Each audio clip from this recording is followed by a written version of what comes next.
Here's a financial reality check that's about to hit St. Paul homeowners like a freight train.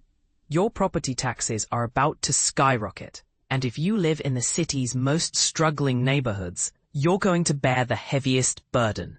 Brace yourself for this shocking truth.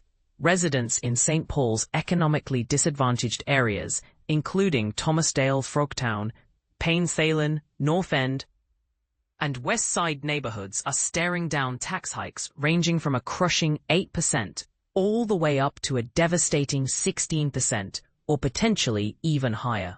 But here's where it gets controversial.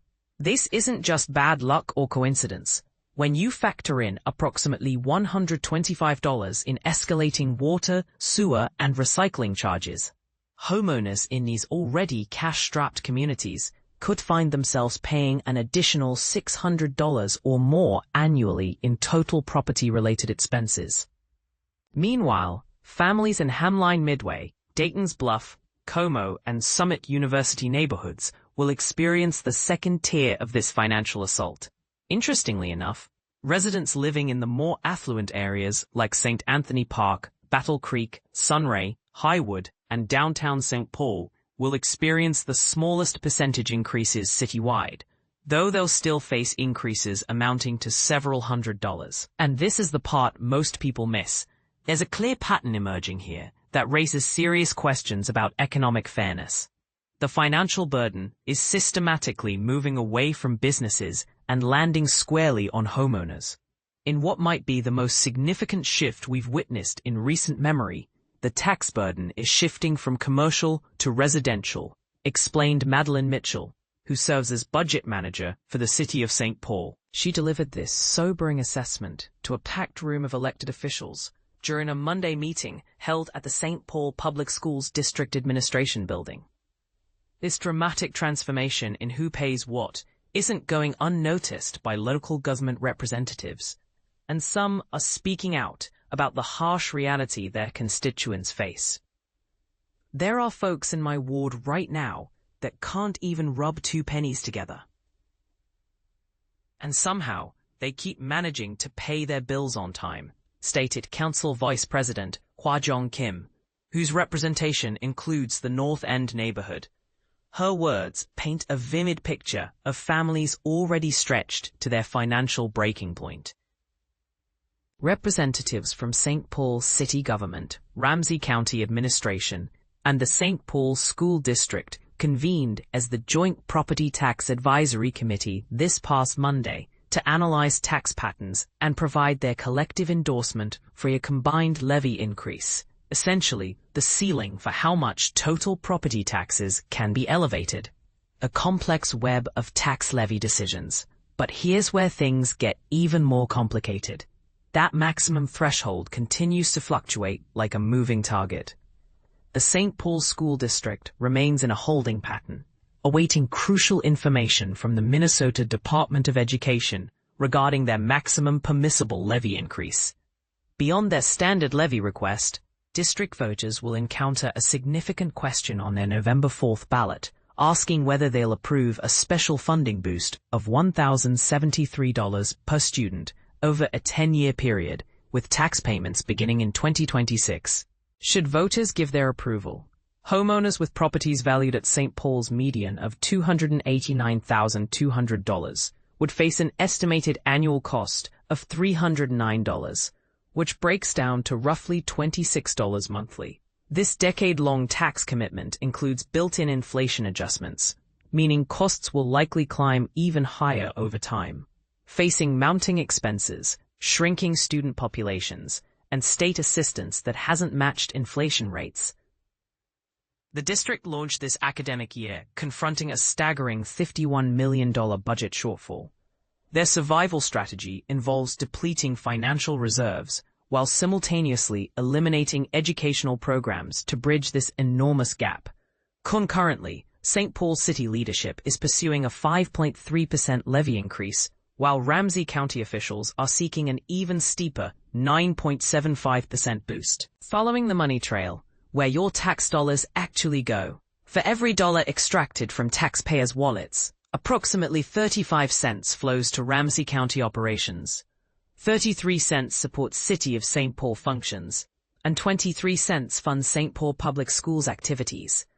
The remaining 9 cents gets distributed among specialized taxing entities, including the Metropolitan Council, railway systems, and watershed management districts, the forces driving your tax bills higher. During their joint committee session, city, county, and school district representatives examined several key factors currently pushing property taxes upward: staff reductions and employment freezes. In their cost-cutting efforts, Ramsey County plans to eliminate 43 currently occupied positions, while St. Paul is implementing a hiring freeze covering most vacant positions throughout the city. St. Paul Public Schools took even more dramatic action, cutting more than 140 full-time positions as part of their 2025 to 2026 budget approved this past June. Without significant financial intervention, district officials warn of facing at least $37 million in annual cuts extending indefinitely into the future. Dwindling state and federal support. School district leadership has calculated that if state funding for public education had simply kept pace with inflation over the past 2 decades, schools would currently receive an additional $50 million annually from state sources.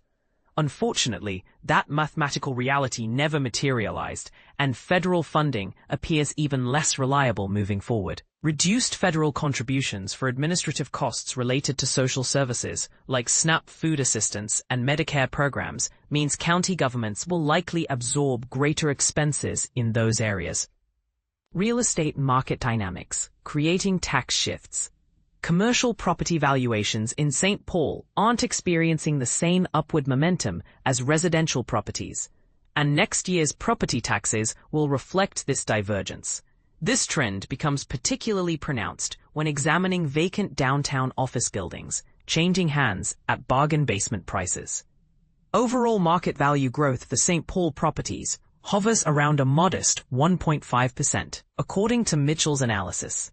Mayor Melvin Carter's budget proposal dedicates $5 million toward transforming additional downtown offices into residential spaces, among other initiatives designed to stabilize the downtown core. However, Ramsey County Commissioner Mai Chong-Zyong argues for substantially larger investments to strengthen both city and county tax bases while reducing homeowner tax burdens. You know, some of the investments in the downtown area seem minor, and I think it requires a broader conversation around strategy for all of us at the table, Zyong observed. Because if we don't expand that commercial base, taxes will continue to increase for residents. We just see the sheer makeup of our taxable market, and the majority of it is residents. Demographic challenges. Fewer children equals higher costs. Committee members voiced serious concerns regarding declining school district enrollment numbers.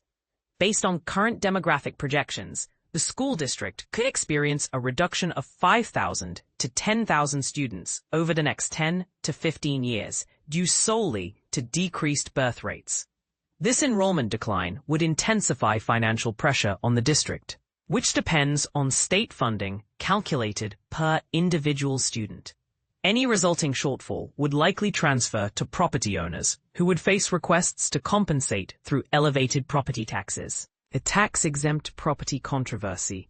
Officials emphasized Monday that expanded discussions are necessary regarding strategies to grow the city and county's tax base, while recovering costs from non-taxable properties but continue consuming expensive public services like police and fire protection. Approximately 14% of Ramsey County properties remain exempt from tax obligations, with many of these properties located within St. Paul boundaries. This extensive list includes government facilities belonging to state, federal, city, county, and school district jurisdictions, plus parklands, medical facilities, educational institutions, museums, and other significant nonprofit organizations. But here's where it gets controversial. Should tax-exempt institutions that benefit from public services be required to contribute more to municipal costs? And why are working families in the poorest neighborhoods bearing the heaviest tax burden, while commercial properties and tax-exempt institutions get a financial pass? What do you think? Is this tax shift from commercial to residential properties fair to struggling homeowners? Should wealthy institutions and businesses contribute more to ease the burden on families barely making ends meet? Share your thoughts. This affects every property owner in the community. And your voice matters in this debate.